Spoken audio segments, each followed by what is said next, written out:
There are only 2 legislative days, count them, 1, 2 legislative days left of the 2026 legislative session. And I don't know if it'll be the last legislative days of the year. Maybe. We'll see. Peach Pundit, the podcast, is a conversation filled with the personal opinions of the people who are participating. Any view or opinion expressed belongs only to the person who expressed it and not with anyone with whom that person is professionally affiliated.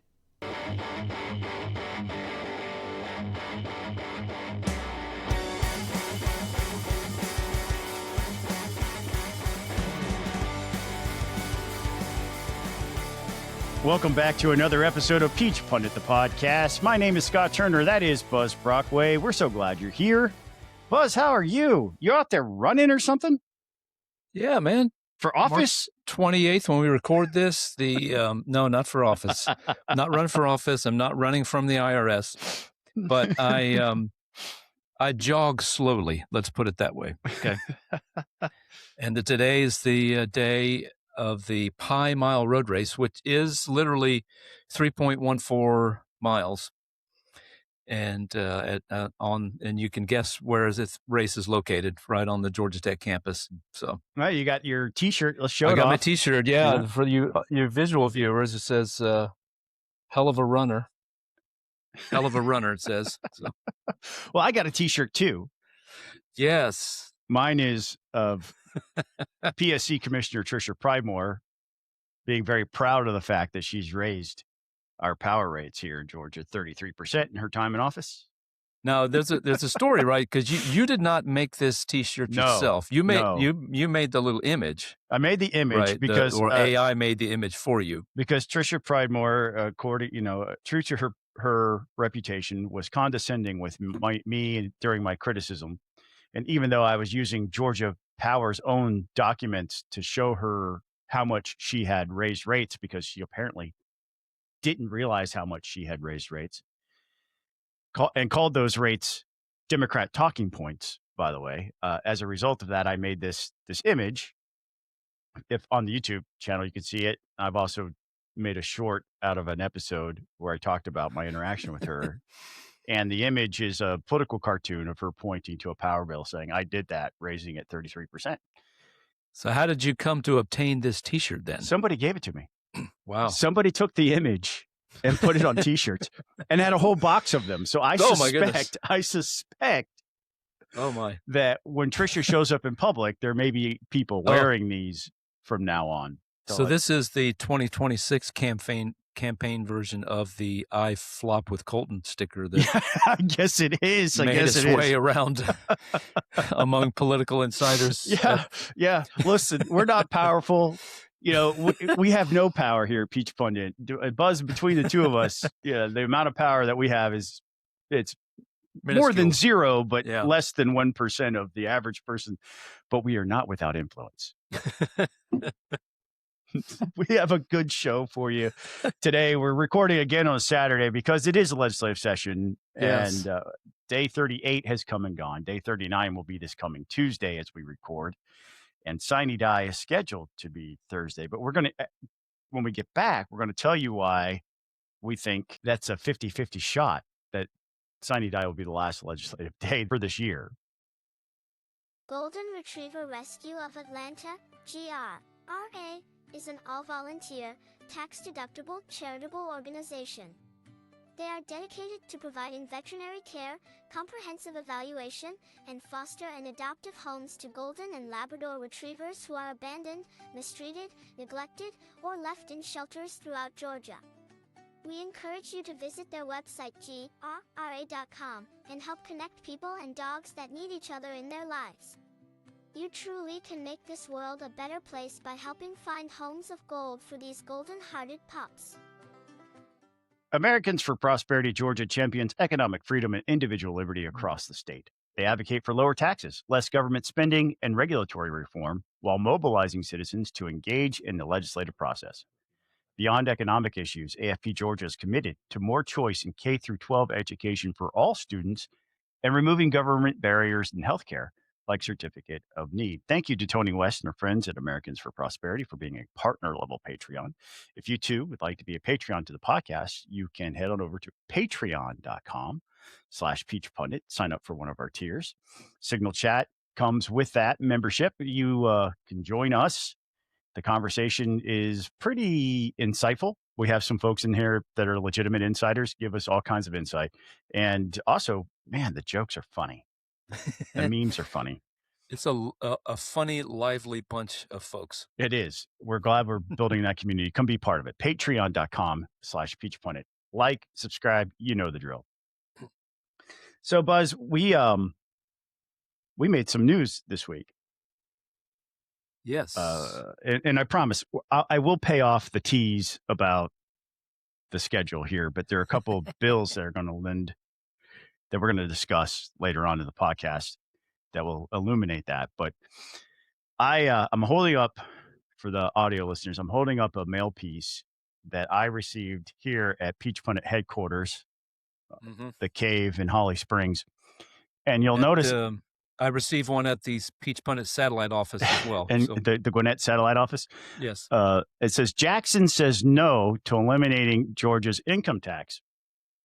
And it has some quotes on here in these boxes that point you to an Atlanta Journal-Constitution op-ed from March 3rd, 2026. Now, there's nowhere on this mail piece, front or back, does it say or use the word Rick on it. Correct. Just the name Jackson.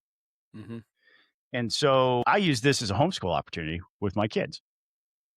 I pull up my AJC app. I go looking for Rick Jackson op-eds in the AJC, and I couldn't find any. So I scroll back through for several weeks, try to get to the first week of March. Nothing with Rick Jackson as the author. So I take the quote, Georgia can't afford to eliminate income tax, type that into my AJC app, and up comes an op-ed by State Senator, Democrat from Stone Mountain, Kim Jackson, not Rick. Right. Kim also being a lady, a woman. A woman, a Democrat. Yes.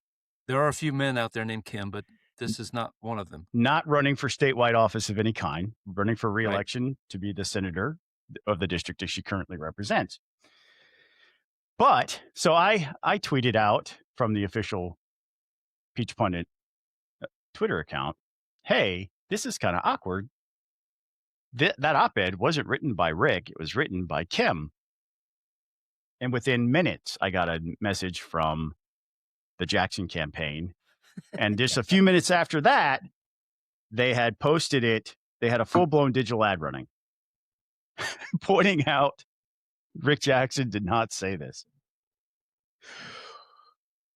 What's your takeaway? What was the reaction you got as you were walking the Capitol? Yeah. So, well, my first reaction was when I saw you, I thought, how do they think they can get away with this? Now, I guess we should point out, this did not come directly from Burt Jones' campaign, yes, nor did it come from the official WBJ, I think it's called. It was paid for by a PAC called Fighting for Georgia, Inc. Yes. And the intrepid Greg Bluestein very quickly looked up and noticed that organization that sent this same mail piece donated over $500,000 to the official Jones campaign or the PAC. I can't remember which the leadership one. PAC.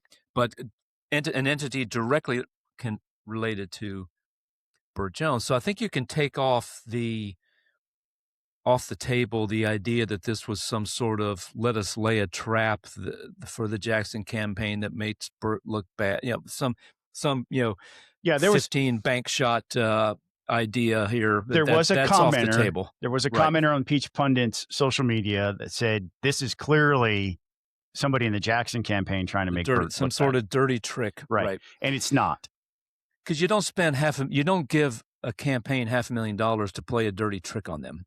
That's on yourself. I knew a campaign guy who would create things like pornographers for candidate X, and then send them a check for $100. Oh wow! So, but this is not that. This is not even close to that. So my next thought was my first thought was, this is an old school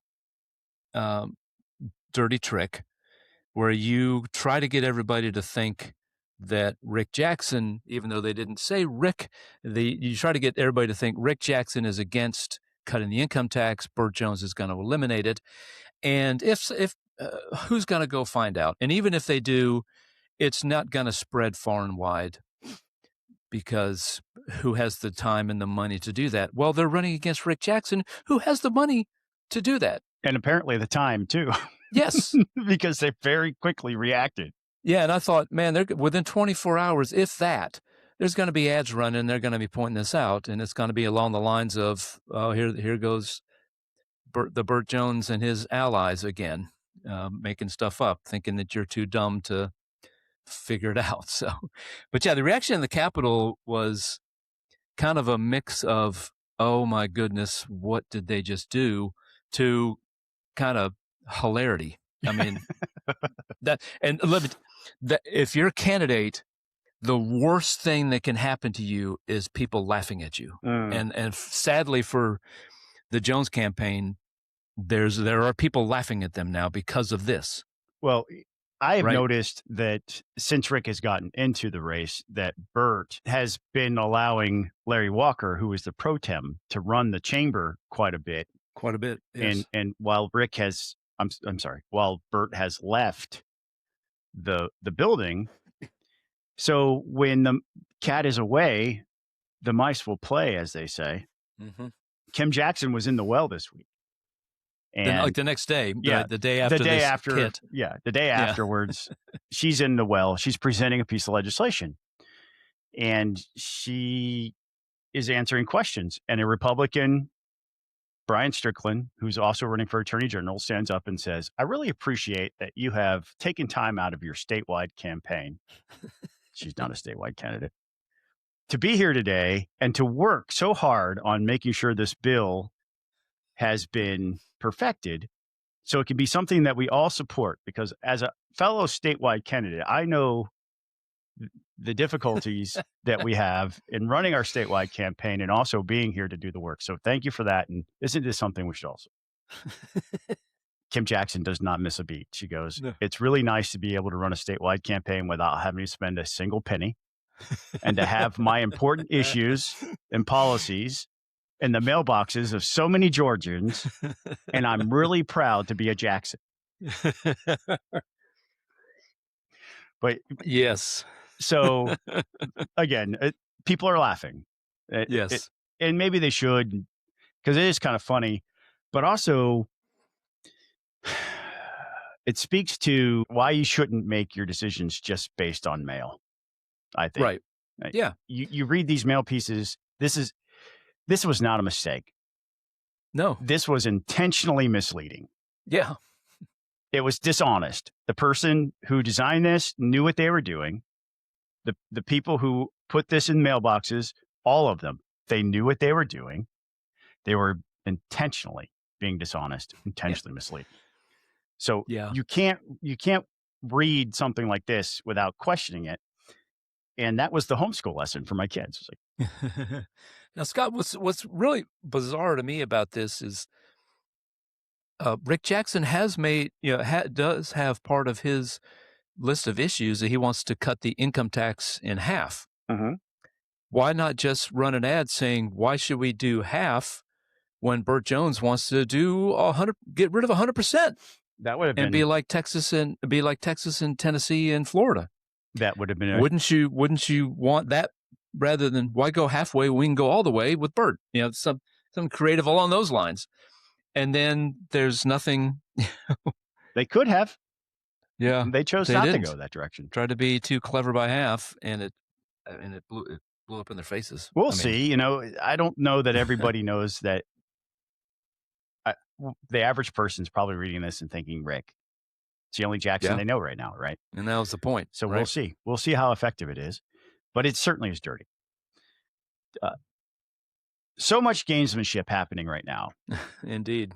Not just in the mailboxes, but also on the floor of each chamber and in the committee rooms of each chamber and in the back rooms of the Capitol. Mm-hmm. Lots of discussions and negotiations and chess playing going on right now. This is the time of year where I have a bruise on my forehead from pounding it into whatever hard surface I can find often. So if you see me with a bruise right here between my eyes, it's an indicator that we are in the final days of legislative session. But what do we know about this literacy bill? Because it apparently has become one of the chips that are being used to bargain with back and forth. Seems like it. We know it's the speaker's number one priority. He has said so. And the AJC was like, in the year where affordability is the buzzword, the Speaker of the House has made literacy his number one priority. And they had him on the AJC Politically Georgia podcast. I thought it was a great segment with him where he explained, look, affordability relies on access to economic opportunity, which relies on education. And if our kids can't read, then we're failing them and we're limiting their economic opportunities, and things are not going to be as affordable for them in the long run. I thought it was a really nice way of putting that in perspective. But can you tell us, Buzz, a little bit about the literacy bill? And then let's talk about the show that we saw this past week. Yeah. So it's House Bill 1193.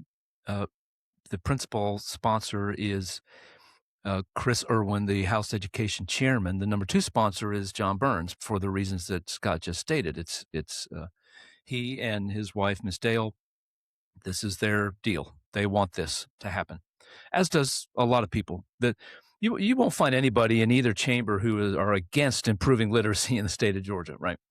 So the bill, I think the key features of the bill, and the one that I thought, all right, this is where they need to have some serious discussions about, because Chairman Irwin and the Speaker want to put a literacy coach in every elementary school in the state of Georgia.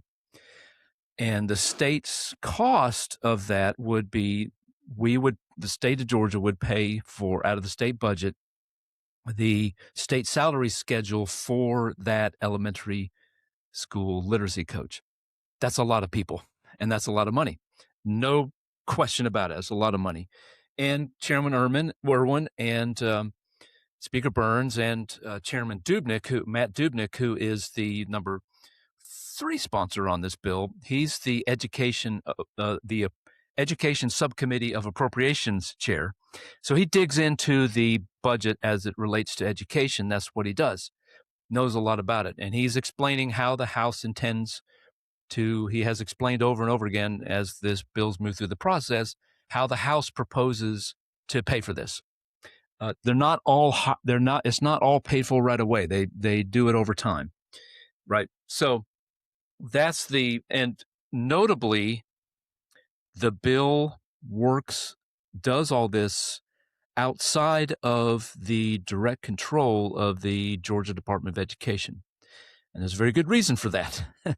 That as literacy has become a very important issue, thanks principally to friend of the show, Representative Bethany Ballard, and Chairman Billy Hickman over in the Senate, they have been the ones who have been driving this and made this an issue that is on top of mind, in my opinion, along with Miss Dale Burns.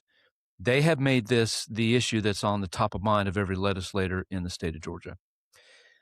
The problem has been that with the bills that have passed in the last couple years, the Georgia Department of Education, I'm not blaming the staffers, I'm pointing right to the top, to Superintendent Richard Woods and his leadership staff. They have slow-walked this.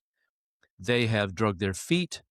You have superintendents around the state who quietly whisper, and a few of them who actually have the guts to stand up and say it in public, that they don't think that literacy is a problem in this state, and you legislators butt out of it. It's none of your daggum business.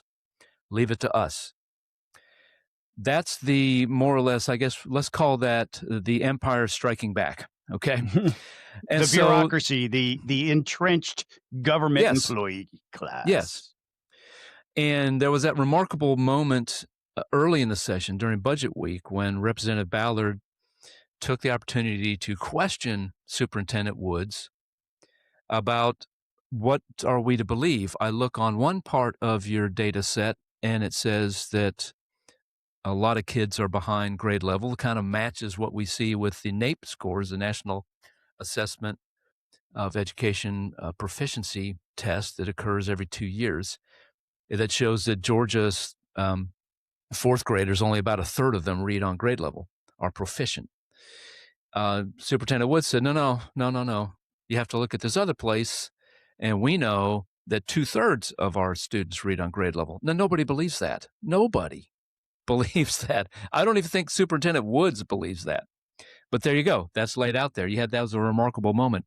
So the literacy, as Georgia has committed itself to literacy coaches in the last couple of years, that has been the new coaches that have been added. And as HB 1193 proposes, coaches are supervised by other people, principally the governor's office of student achievement. Now, when the bill gets to the Senate, and we'll talk about the amendment in a minute, but we have to pause here and mention it was assigned, as you might imagine, being an education bill, originally assigned to the Senate Education and Youth Committee, chaired by Chairman Billy Hickman, who, of course, as I mentioned before, has been one of the principal folks driving this push for improving literacy in the state of Georgia. It was withdrawn and recommitted to appropriations, where Chairman Blake Tillery created a special HB 1193 subcommittee. Like a special subcommittee named specifically for this bill. Yes. Yes. I've never seen that before. No. And look, I suppose you can understand the logic.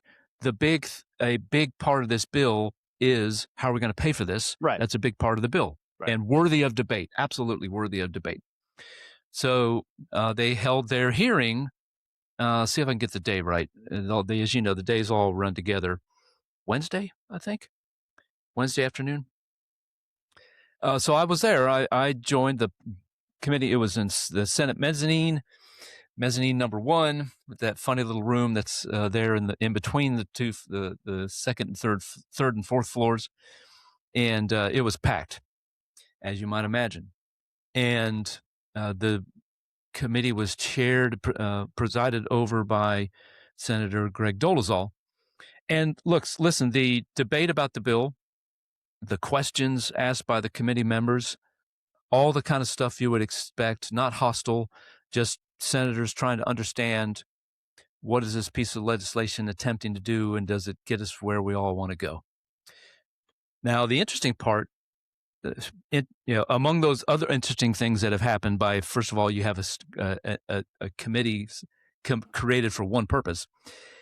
Right on the front row, right behind Chairman Irwin and Chairman Dubnik as they presented the bill, was Mrs. Dale Burns.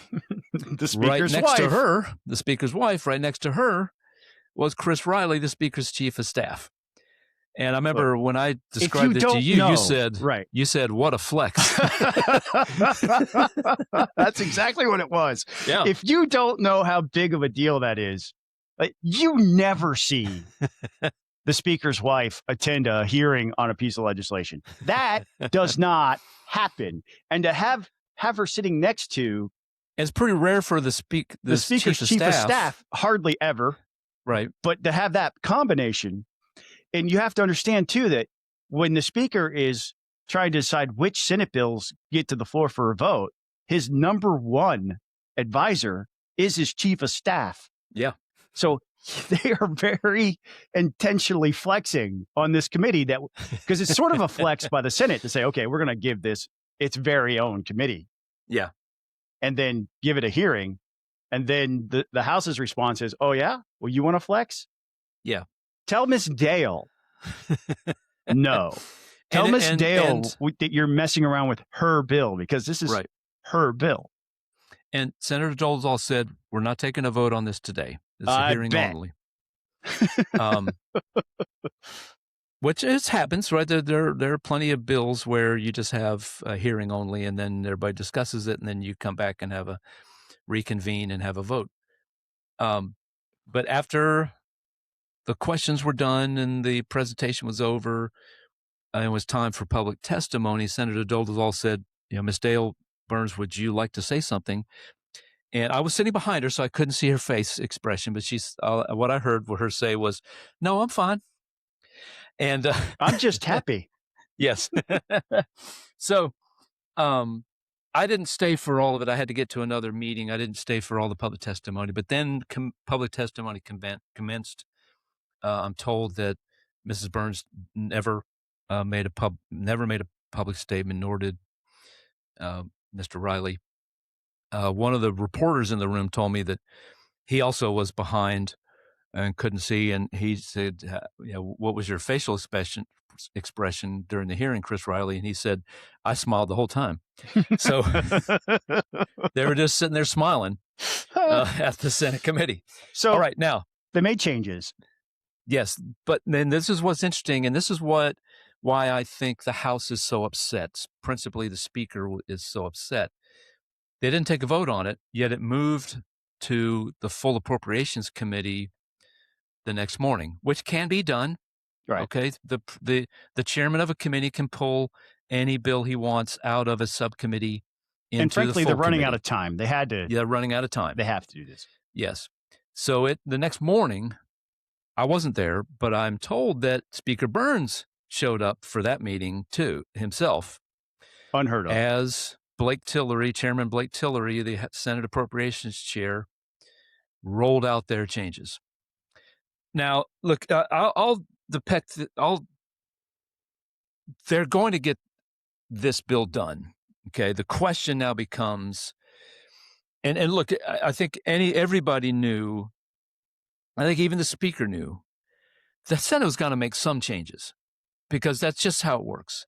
A big piece of legislation like this, whether it originates in the House or the Senate, the other chamber, especially if it's the one that they all support, they want to be able to say, we perfected the bill, or we made this change, and blah, blah, blah, blah. So the fact that it's amended is not what's got the House upset. Right. It's the nature. I think it's the manner that this happened, that none of the changes that you made were expressed as questions or concerns the night before during the hearing that Chairman Dolezal presided over, and that the very next morning, so clearly they had a sub, or clearly a sub was coming as they were holding the committee hearing. The substance of it, you can break into two things. All right. Well, number one, the Senate redirects money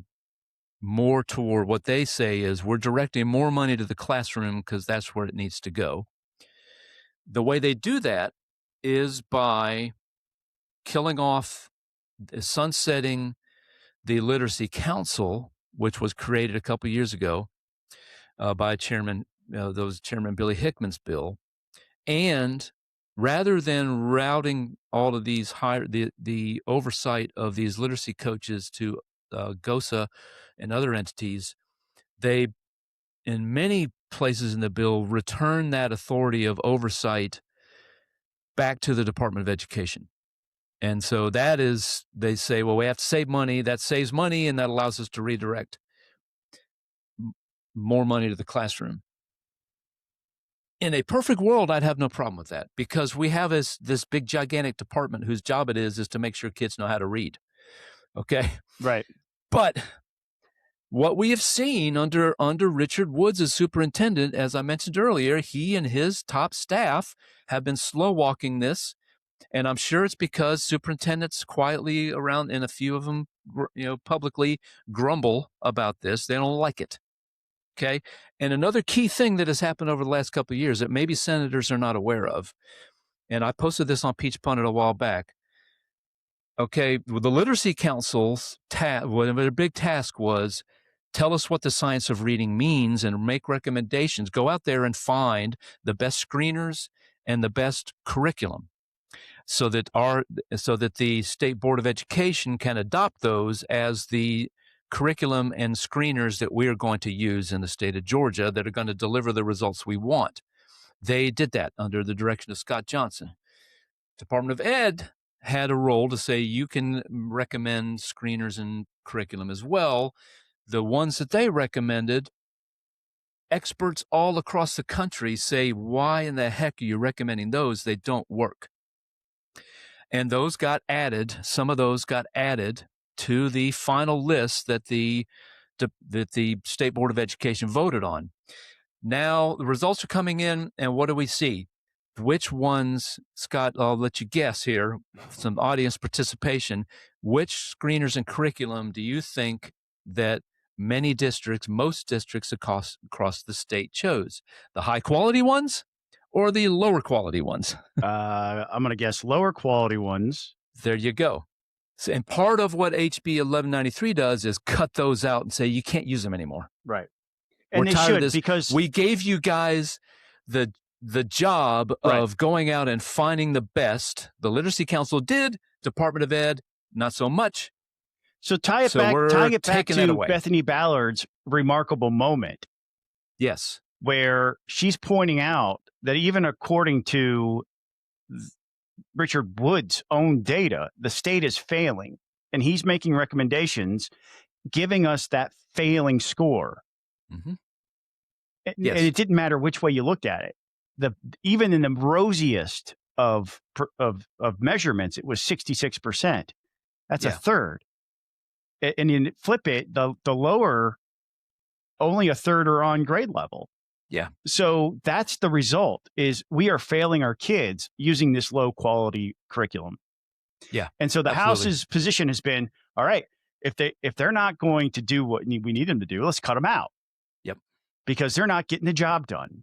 Yep. And sometimes the legislature has to step in and make sure the job gets done. Yep. And you have somebody who is resisting common sense and reason and evidence, Richard Woods.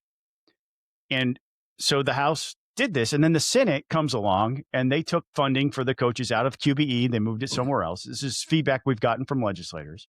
Yeah. Literacy coaches are funded, but the Senate took away the support structure that would have set the literacy coaches curriculum in the universities and done training and oversight. Yeah. So and the reason the Georgia Department of Education was entirely cut out of literacy coaching and implementation is for all those reasons, but the Senate has put this back under the Georgia Department of Education. So I'll be charitable and say they just didn't know. Okay. Billy Hickman knows, though. Are they listening to Billy? That's a question to put on the table out there. So let's say they didn't know. All right. But guys, you cannot. The legislature can't remove, because Richard Woods is an elected official, not an appointed one. This would be like if we were like many other states and the superintendent was appointed by the governor or hired by the state board, as some states do that. He'd have been fired, right? And had been replaced by somebody who would do what the legislature and the will for cause. Yes, he would have been right. He would, they would hire somebody who would do what the governor and the legislature want done, which is implement this properly, right? Mm-hmm. So I'll phrase it this way, Scott, and we can sum up. I know it's been a long discussion, but this is a critically important issue, and everybody in the Gold Dome understands that and wants to get this right. Right. I'll just put it this way. The Southern surge is going on. We've heard about this. What's happening in Mississippi is leading the way. Now Louisiana and Tennessee are following it. Alabama's making moves. Georgia wants to be a part of that Southern surge. If we want to do that, we have to do what Mississippi has done. We have to do it. And the House is trying to literacy coaches are a key important element of that. The other thing that still remains in the bill, thankfully, is we hold kids back who are behind, and we coach them up and we get them what they need to do so that by third grade, they're on grade level and they can move forward and they can learn. So that part of the bill is reserved. Good. But if we want Mississippi results, we have to do what Mississippi did. And sadly, in the state of Georgia, we do not have a Department of Education leadership that is going to make that happen. So we have no choice but to work around them. In my mind, we have no choice. So fight over something else, but don't give Department of Ed, go back to the House version as it comes to that sort of stuff. So the literacy bill is just one of the chips. Mm-hmm. The budget is still out there. The big budget is still waiting to be passed, and the Senate got their version out Chairman Tillery did send out a letter that the press got to House Appropriations saying, we are available to meet on such dates. Let's get together. Notably, the House did not. The House rejected that, rejected the bill, sent it back. The Senate insisted on their position. The next step would have been for the House to insist, whatever the terminology is, I forgot. It's been a long time now. They would hold firm on their position, and a conference committee would be formed. The House adjourned. They did not appoint. They have not. So now it's not to say that Chairman Tillery and Hatchett can't chat over the weekend. Sure, but there's no. They will not be appointing a conference committee until Tuesday.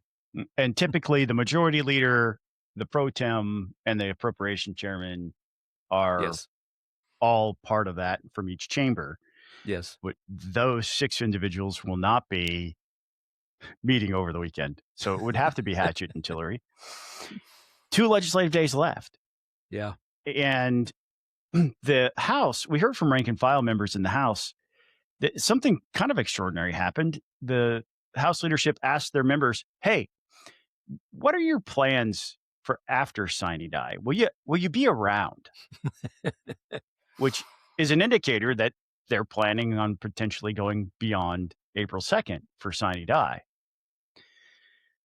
Rua Roman had a take on this. She pointed out to us, she went to Twitter and said, the Republicans are in charge of everything and we've never missed. Rua is one of the newer class of legislators who have very little perspective historically on the actions of the legislature. And she's come of age in her legislative career in an environment where we know what sine die is on day 1 or 2 of the legislative session. In the old days, new. Yes, that is a new thing. In the old days, when we showed up, it would be March before we would know what day sine die, because we would have a series of adjournment resolutions. And when one ran out, we would have another one. Yep. And they would do that intentionally because the budget may not have been ready or budget negotiations were going slow. We've adjourned at the end of April. A lot because of budget negotiations being stretched out that long. Yeah. And you, if you want to, if she wants to blame Republicans for this, she seems unaware of the legendary fights that went on between Zell Miller and Tom Murphy. Oh yeah. And Tom Murphy and everybody. Right. He was going to get the budget he wanted as the very powerful Speaker of the House. Correct. And he brought numerous Democratic governors to heel. And lieutenant governors. Yes, and lieutenant governors. Yeah. So and they were, I mean, Scott, just a couple of years before we got there, it was the end of April before they left. That's right. All because of the budget. So yeah. Representative Roman, possibly my senator. No perspective. Need to stretch out your historical horizon there and understand that. Look, Scott, you and I have been there. We've been attended a lot of legislative sessions. There's always tension this time of the year. Mm-hmm. I will say it does seem worse than it's been in a little while. Because I attribute it to so many people running for higher office. Yeah, Lynn Smith made this comment to me. Lynn Smith is retiring. She'd just given her farewell speech, and I caught her in the hallway, and she reiterated, the House runs the state, and the Senate runs for higher office. So it's difficult. I admit my House bias. Okay? Yeah, we have House bias. Love you, senators, but they are. There's a whole bunch of them over there running for higher office on both sides of the aisle. Look, historically, there's a reason for that. The Speaker of the House almost never, I can't think of. I mean, we've only had a handful since Tom Murphy presided, for 40 years or whatever. Speakers of the House, being the second most powerful person in the state of Georgia, don't tend to run for higher office. Lieutenant governors routinely run for governor. And then that sets off the dominoes that we see there with, people running for other stuff. So it's, there's some historical precedence to what Chairman Smith said there. Do you think that the House is seriously considering extending beyond sine die or pushing sine die out? Or was this just saber rattling? I think it's saber rattling. Yeah. Because look, man, and then the week after sine die is Masters Week. Speaker Burns does not want a riot on his hands if he messes with Masters we Week. mess with Masters Week. But it could have been, what are you doing after Masters Week? Yeah. When we come back. But look, I guess seriously, Scott, though, at some point, the governor, and governors have said this before in recent history, y'all don't get your crap together, I will call a special session. Yeah. And when we come back, we're going to talk about a bill that may actually cause a special session, and it won't be the budget. Peach Pundit has an anonymous Patreon who would like to invite you to learn more about the Alzheimer's Association. The Alzheimer's Association leads the way to end Alzheimer's and all other dementia by accelerating global research, driving risk reduction and early detection, and maximizing quality care and support. No one should fight Alzheimer's alone. With your help, no one will. Learn more on their website, alz.org. So on crossover day, the Senate attempted to pass a bill that would bring us into compliance with SB 189, which removes the QR code from tabulation of the ballots during elections. It failed on the floor on crossover day, but they stripped out a House bill, HB 960, which originally was a bill that had to do with judges in Gwinnett County that was brought by State Representative Jasmine Clark, who we haven't really talked a lot about, but the polling lately has her in a dead heat with David Scott. She's running for Congress. Yes. So that's a whole other, we're not going to talk about that at length, but just noteworthy. They put it on her bill. She actually showed up to committee like, hey, this is my bill, right? I'd like to talk about my bill. Yes. And so they stripped it out. They put Greg Dolezal's language from his previous attempt with 3 changes. The first change was you would no longer be assigned a polling place, an early voting polling location. The second change was it lowered the fines from $10,000 down to $100 per instance for a county that does not comply with voter challenges. And the third change was it moved the counts to after certification, the hand counts specifically. Sorry. So those were the changes in the bill. The biggest stumbling block is it's still expected to go into effect on July 1st. The July 1st deadline is the House versus Senate big red line that they both will not retreat from. The House's position is enshrined in SB 214. That is being pushed by Victor Anderson, the governmental affairs chairman. It has a much longer timeline, so it would give our local election officials the opportunity to train, implement, procure the new system, and have everything put in place. The conversations I've had with senators are Burt Jones, lieutenant governor, is not going to budge. It's July 1st or there's nothing. And the House is saying, we can't do it by then. It's just not responsible. You understand that in June, our election officials are still going to be running the primaries because of runoffs. Yeah. And they will not have time to meet the deadline of July 1st to have this implemented. And Lord forbid there be a special election sometime very quickly after that. Yeah. They're not going to be prepared. It will be impossible to do. Right. I have a post over in Peach Pundit that explains what happens if nothing happens and why SB 214 is considered right behind the budget to be a must-pass piece of legislation this year. We cannot allow nothing to happen. If SB 189 goes into law, the way the law is right now, the ballot marking devices stay in place. The scanners are not capable of reading anything but the QR code. They can be configured for a bubble, but that will take implementation time to make that change happen. you have a mismatch. The law requires use of the ballot marking devices. That's what the law says. But the law says you also can't use the QR code to tabulate. So what will happen is litigation. Yeah. And you have a governor who is a lame duck, who also is an election expert because he was Secretary of State for a decade. And he's not going to allow nothing to happen. I have not spoken to anybody in the governor's office. This is Scott reading the tea leaves. And hopefully by now you recognize it's not a special treat talent. There's no additional IQ points needed to read the tea leaves here.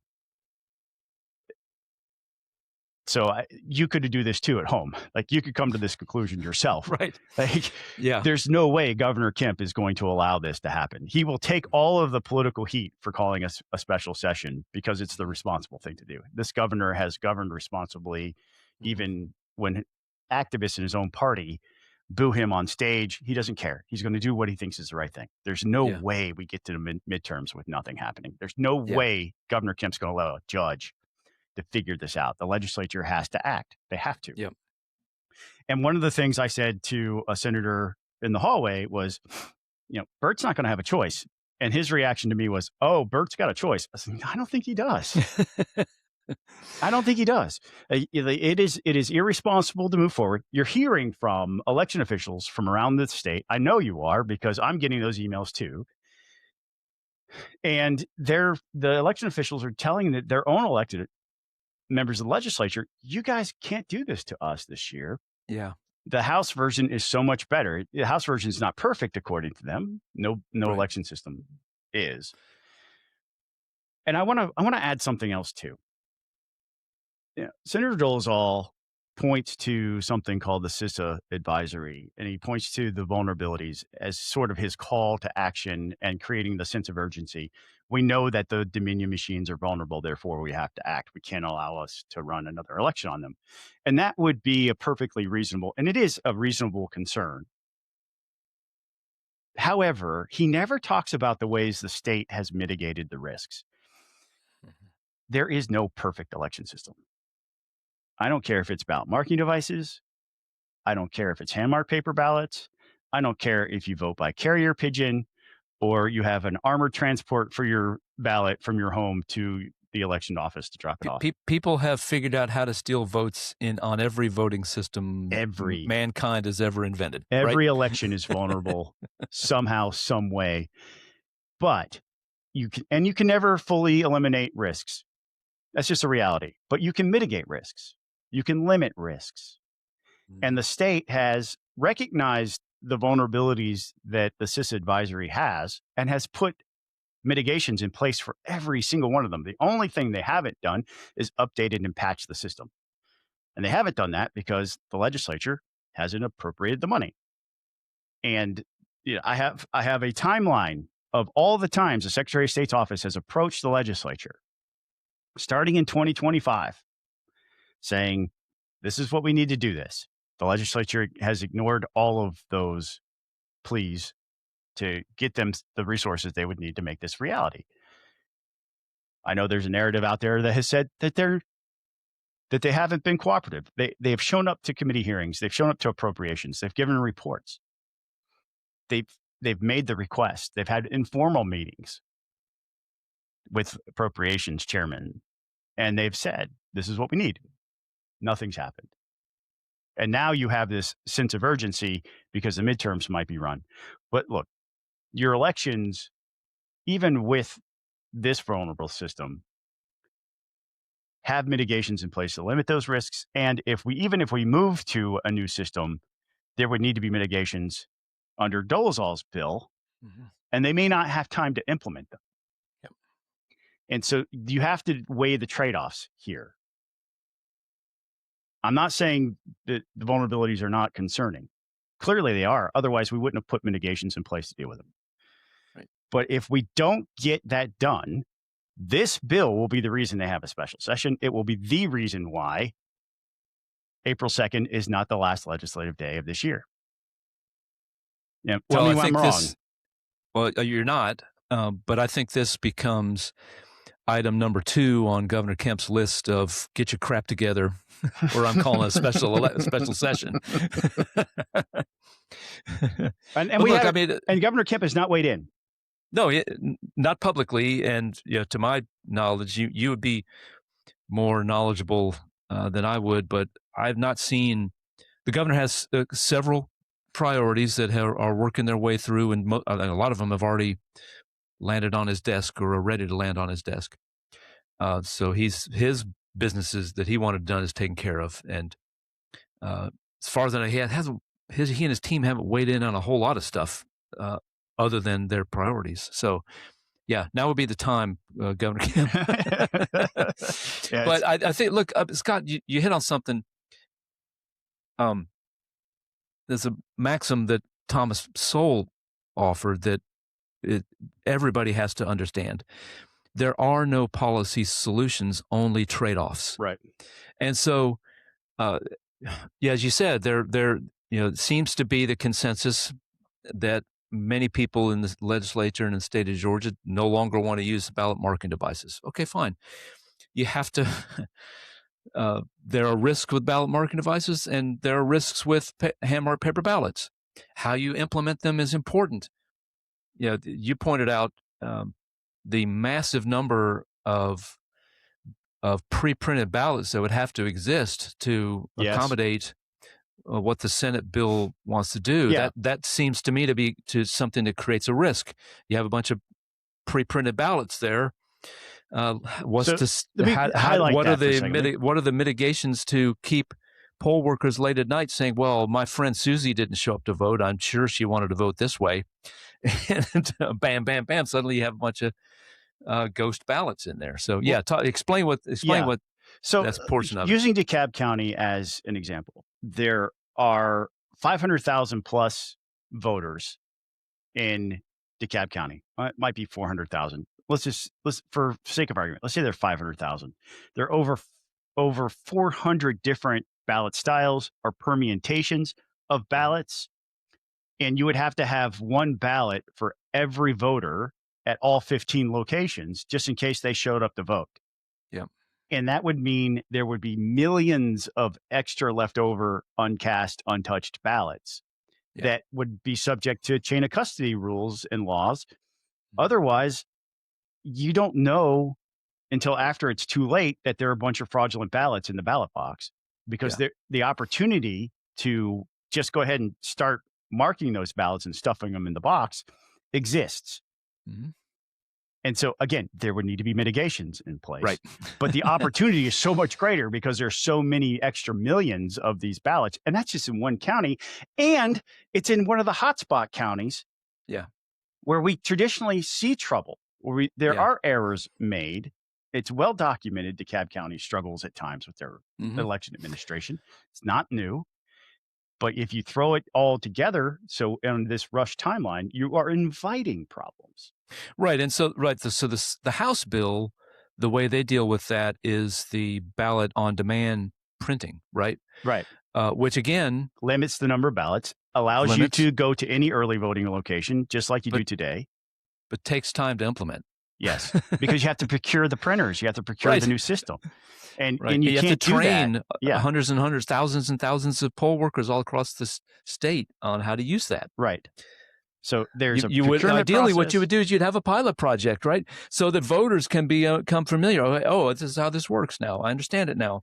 And the Senate Bill 214, which is the House's version of the election bill, contemplates that it creates a committee made up of legislators and subject matter experts that will advise the new Secretary of State to make the decision on which equipment to buy. Right. So, Scott, let me ask you this as the guy who's the expert on this, on what the Senate wants and the House wants as well.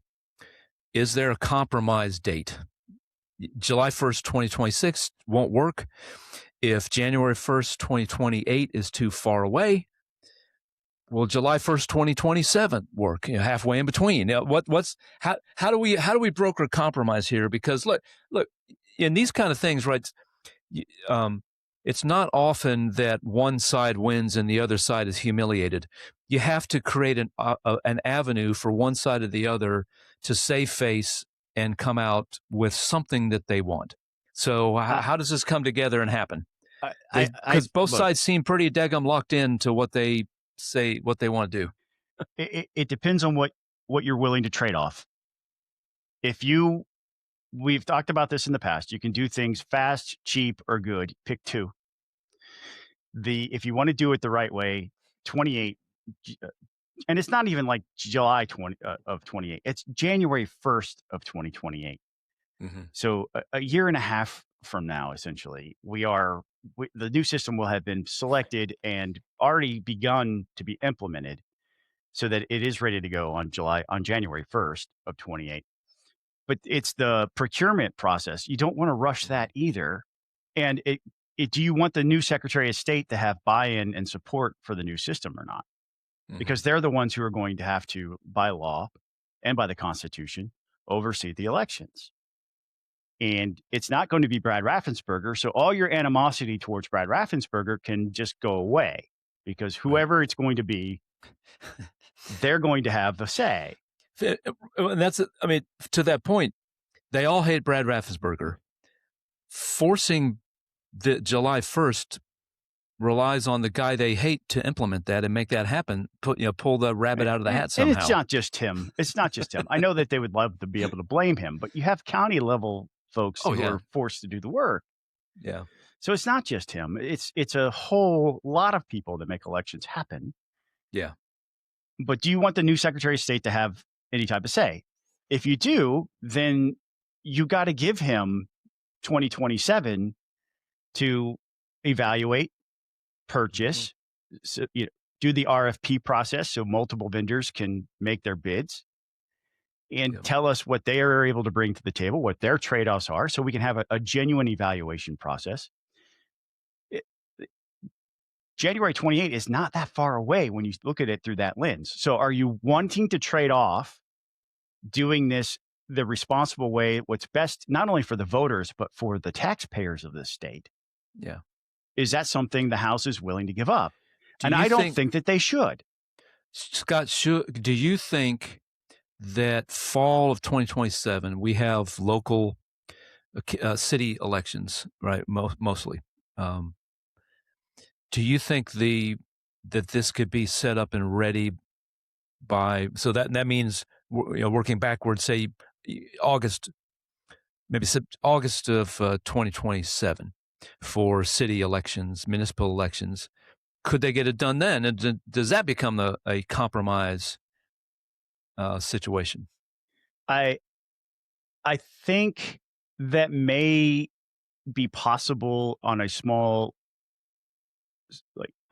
pilots. Maybe you have pilots running and have pilots running. You pick a half a dozen large and small localities and give it a shot. That allows them to run some real elections and test it, stress test it. I think I don't know that it's reasonable to have all of them do that all at one time, but I can imagine that because the bill says it has to be done by that date of January 1st. That it could potentially be earlier. But maybe that's what the House offers. Like, look, here's what we're going to do. We're not going to. Yes, very likely happens, right? But you can mandate it in the bill and say you shall, and maybe that becomes something that gives the Senate the ability to move off of the July 1st, 2026. The real issue for the Senate, and the reason why I think certain senators and the lieutenant governor dug in, is they don't want the midterms run on the ballot marking devices. It's too late. I mean, it's too late for that. I'm sorry. I mean, look, we live in Earth 616, according to the Marvel multiverse. This is the reality that exists. We're not in Earth 618 or Earth 512. We are in Earth 616. And this is the reality that we're faced with, and we have to deal with it. So, let's get everybody back to Earth 616, and let's figure out a way forward. And if you're curious as to what I will be doing between now and midnight on Thursday, it will be watching election bills. And I have my eye on some vehicles out there as well that moved, that they think that I don't know what's happening, but I do know totally what's happening. The bills have been positioned that are adjacent or in the election code, that are no longer election bills, but I see what you're doing. but that's what I'll be doing. Hey, have you been watching what's been going on at Atlanta Hartsfield Jackson International Oh Airport? man, oh, it's horrific. Oh my gosh. I actually have my daughter, for her spring break, was going with a group of fellow students to Hollywood. She's a film student at UNG. A couple of the film professors were taking a group of film students out to Hollywood. This was on the early end of this. They got there at that time. It was 3 hours. They got there 3 hours before their flight and almost missed their flight. As they were rushing got through security and were running to the gate. As they approached, the people at the gate said, "You better have your little code out so we can scan you in. Otherwise, we're shutting the door and leaving you here." So that's how close they were to missing their flight.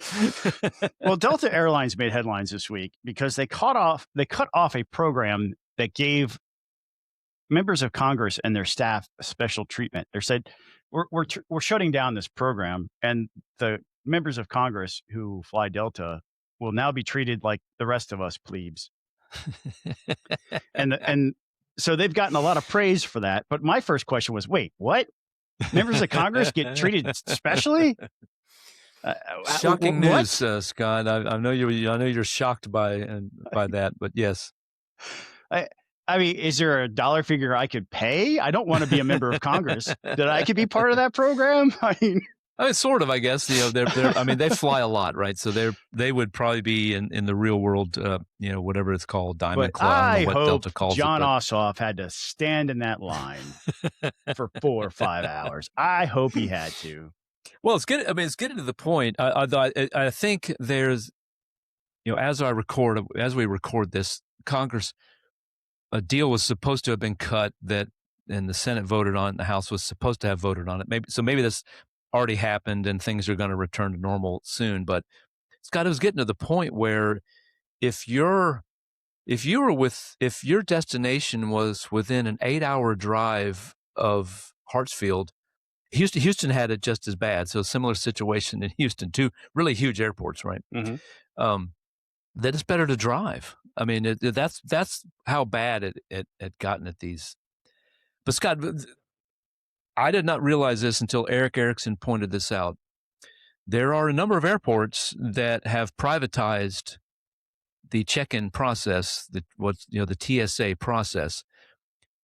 This wouldn't have helped us out this week, travelers out this week. But why doesn't Hartsfield do that? And then you never have to worry about this again. Yeah, I think that the reason why I'm sure all the airlines would happily pay. For one, okay, so I actually did some research on this, and the half of the budget for TSA is actually funded through per ticket charges. There's like $5 or $6 charge every passenger pays per segment of their flight that goes to fund, and about half of the money comes from those fees. The rest of them are general fund appropriations in Congress.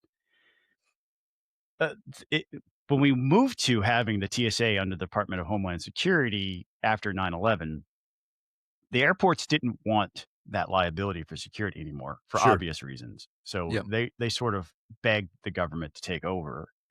And for those airports that do this, they're still funded through grants from TSA. So I don't know that fixes the issue even there. It just may be that those private companies are going ahead and they're eating it, and their employees are still showing up because they're eating the cost, knowing that they're going to get reimbursed. Yeah. Which is difficult to do. Like, let's say if, since we mentioned Delta, let's say Delta said, we'll pick up the tab. There's no mechanism to do that because they're federal employees. Right. They can't just pay the TSA people with private money. No. Can't do it. So, I don't know. A lot of people running for statewide office applauded Delta for their decision in their social media tweets, saying, "Way to go, Delta." Yeah, but me, I was like, "Hey, I would like to." Anyway. How can we buy into that perk? The legislature made the move this week to make Metro Atlanta district attorneys non-partisan. The district attorneys have called it every name in the book. It feels like SB 202 to me all over again, where they called SB 202 Jim Crow 2.0. They're saying it's sexist because a lot of these DAs are women, Fonnie Willis, Sherry Boston, DeKalb. My DA here in Gwinnett, right? That is it's a woman. racist because they're minorities, and the Republicans in the legislature are saying, "Hey, look, justice should be blind to party labels." The only criticism I would come up with is they didn't do it for the whole state; they only did it for sort of the metro area. Yeah, the DAs are saying it's unconstitutional. Do you have any insight on what they're thinking there? And it's hard for me to justify making that claim or any of the claims. I guess we'd have to go back and look. DAs are mentioned in the state constitution, I'm pretty sure. But There's I don't no constitutional does it specify requirements that. Yeah, no. for party it'd be hard for me affiliation. to see that they're a constitutional requirement they be partisan. Yeah. Otherwise, this bill would have to be a constitutional amendment, right? So, Right. Yeah, I'm with you, Scott. If this is good policy for the metro area, it's good policy for rural Georgia too. Yeah. So it's the picking and choosing part that gives me, that sticks with me a little bit. But I understand the advantages of having a nonpartisan DA. We've seen a slew of kind of creeping expansion of local offices, which a district attorney is obviously, or a circuit at least. They are elected locally. Right. But local legislation, so individual legislators bringing forward local legislation to change, to put some of these offices, I don't know about DA, but a school board. We just did that in Gwinnett County. We made that a nonpartisan position. Burt Jones has issued the debate challenge to Rick Jackson. Burt Jones took to Twitter as he was driving down the road to make a video and say, "We need a good old-fashioned Rick Jackson versus Burt Jones televised debate, and I'll let you pick the venue and the moderator." I will officially speak on behalf of Peach Pundit at this time and say we stand ready if called to moderate. We could come up with some great debate. Questions for everybody. Yeah. And we'd be fair. And I would be tough on both of them. Buzz could get into the policy, and I'd ask all the mean, nasty political questions.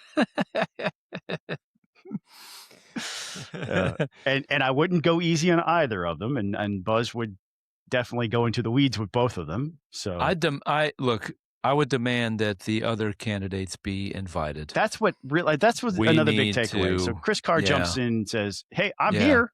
I'm ready to go too." And also, by the way, there are already two scheduled televised debates on the calendar. I'll be there. Hope you guys show up too. Yes. Now, I did see this morning, moments before we went on, and I noticed I haven't been on Twitter a whole lot, except for sports Twitter, but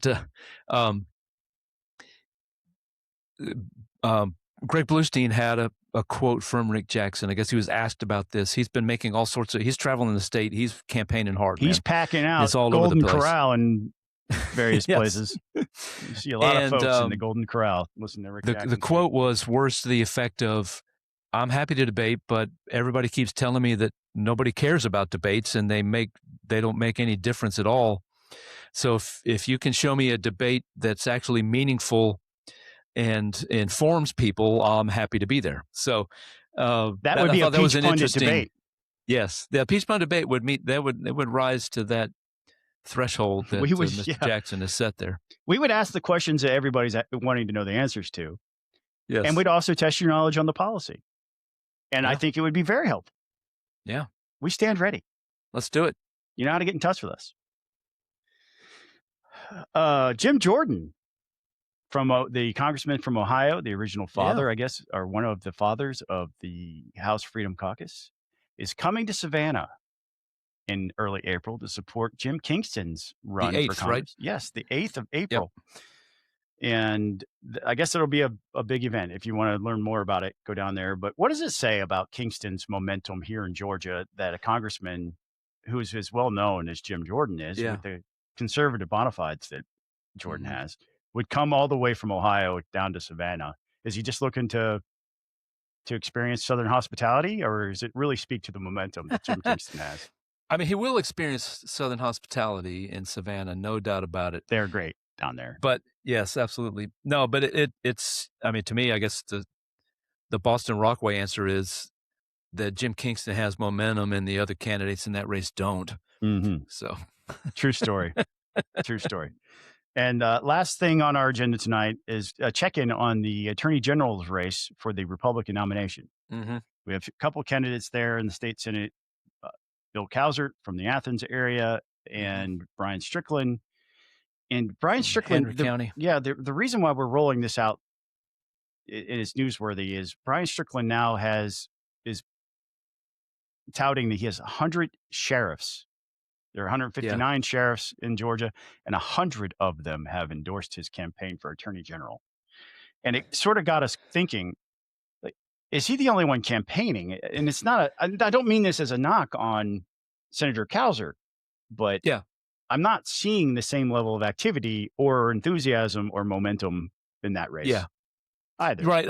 I mean, look, perhaps, I mean, Brian Strickland, younger guy, he's definitely social media savvy. And that's where I see, I mean, it's he and his wife, Lindsay, are posting stuff campaign related all the time. They're out there and they're doing everything.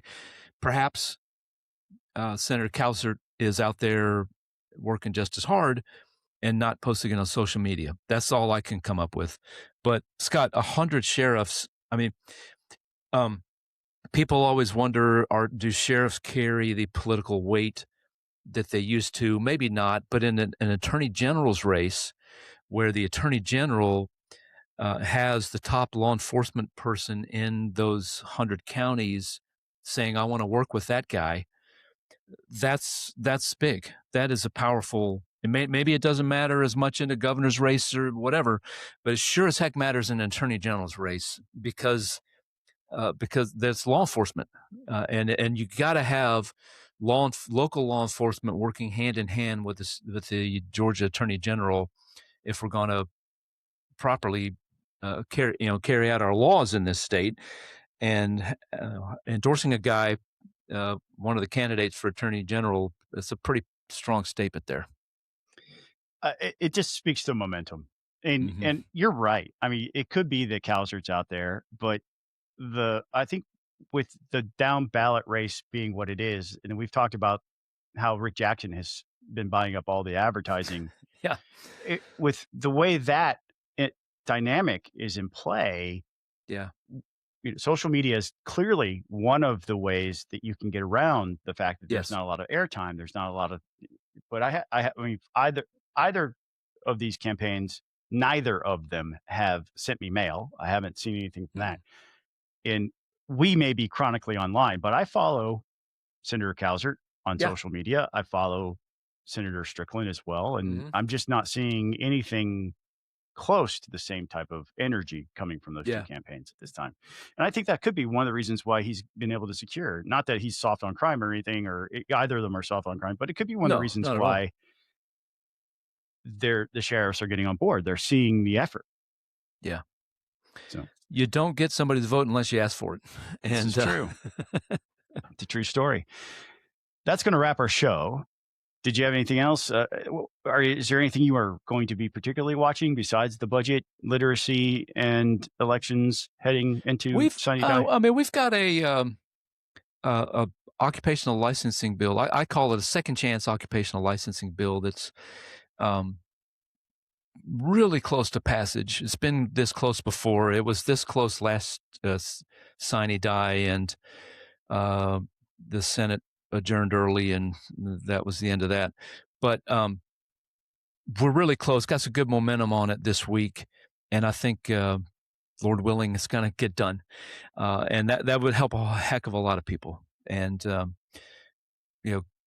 Representative Bruce Williamson has fallen to him in the last week, and he's done yeoman's work in getting it moving again and breathing life into it again. And I'm hopeful that we'll get that done next week.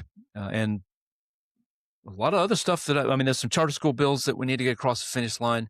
So I'll be down there doing what I can to help that. And Yeah, and then trying to not get involved in the budget fight. I would love to see the literacy bill passed, as we mentioned before, more like the House version than less like the, as it relates to the Department of Ed. But So that'll wrap our show.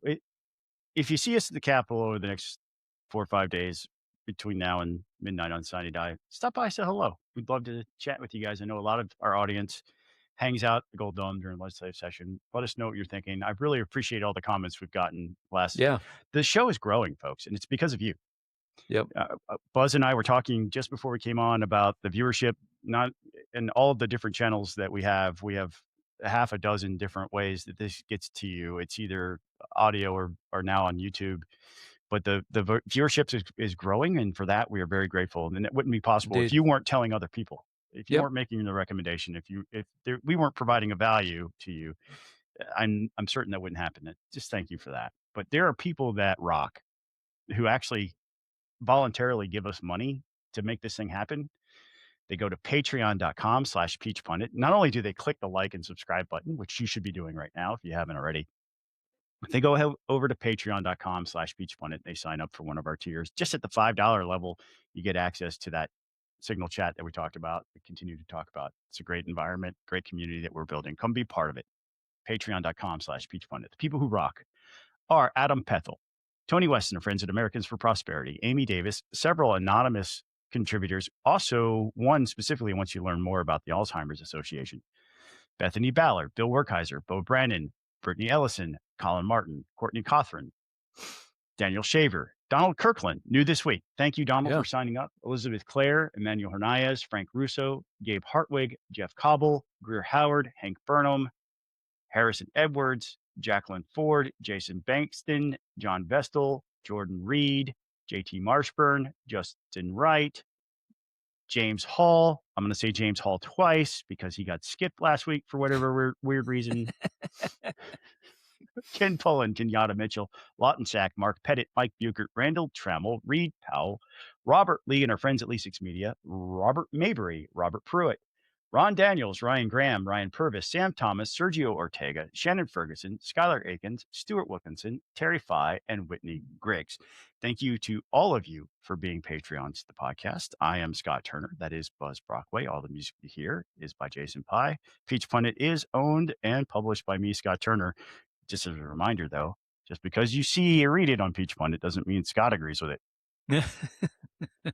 Catch you next time. Or Buzz. Or Buzz. Go Or Jackets. Buzz. We'll catch you next time.